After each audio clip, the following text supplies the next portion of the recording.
Good morning, students. Continuing with the story, the bear story, the last part.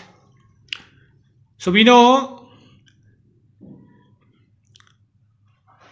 the mistress is going to her sister's on Sunday as usual, and she had tied the bear. But when she sees the bear, when she is halfway through the forest, she is very angry. And the bear comes running towards her and sits behind her like a dog.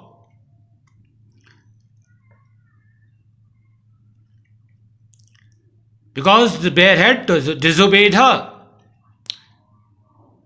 She told him in a serious, strict voice to go back at once.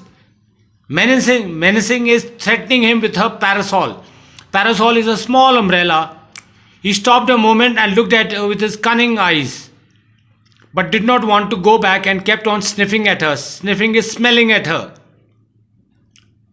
When the lady saw that he had even lost his new collar, collar is a leather collar which is tied around the neck of a pet animal like a dog. That is called the collar.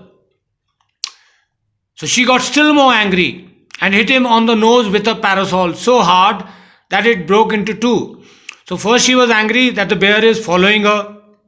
She had tied the bear. And now she is angry that the bear had lost his collar also. Collar which I told you, which is tied around the neck of a pet animal like a dog. So she hits him with a parasol on the nose and it breaks into two. He stopped again, shook his head and opened his big mouth several times as if he wanted to say something. Then he turned around and began. So once he was hit by the parasol, that is the small umbrella, he started opening his mouth as if he wanted to say something. And then he turned around and began to shuffle his walk slowly back the way he had come.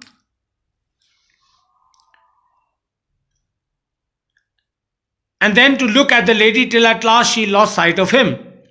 And he was looking back at the lady, at the mistress who had hit him with the parasol. And after some time he was lost in the jungle.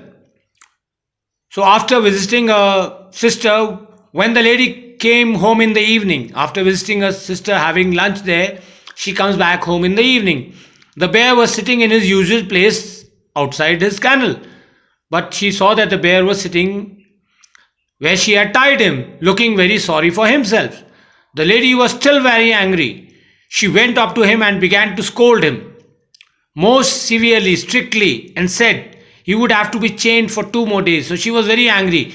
She thinks that the bear had come and followed her and she had tied him, and she says that as a punishment he'll be tied for 2 more days, chained in a chain.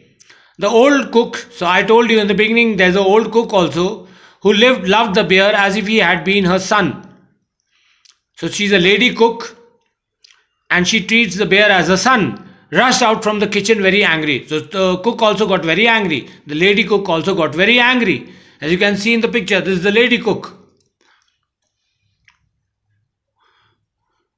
What are you scolding him for, missus? So she asks the old lady, mistress, why are you scolding the bear? Said the cook.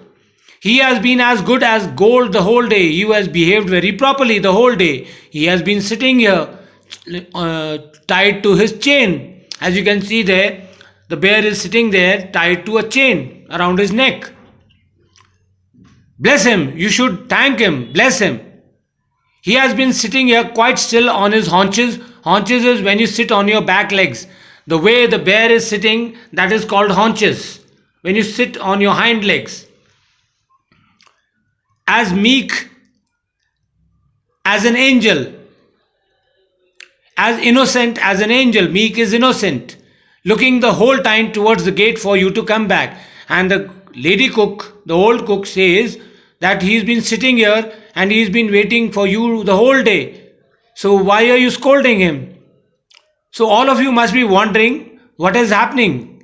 The thing is that the bear which the lady met in the forest was a wild bear, jungly bhalu, and she thinks that it is her pet bear which has followed her into the forest, and that is why she is not afraid, and she scolds him and hits him with her parasol, with her umbrella, without knowing that that bear was a wild bear and could have killed her. But she thought that it was my bear who was following her into the forest. So, this is the suspense of this story. So, this story is written by Axel Munthe, and I'm sure all of you must have enjoyed it. So, thank you, all of you, and have a nice day.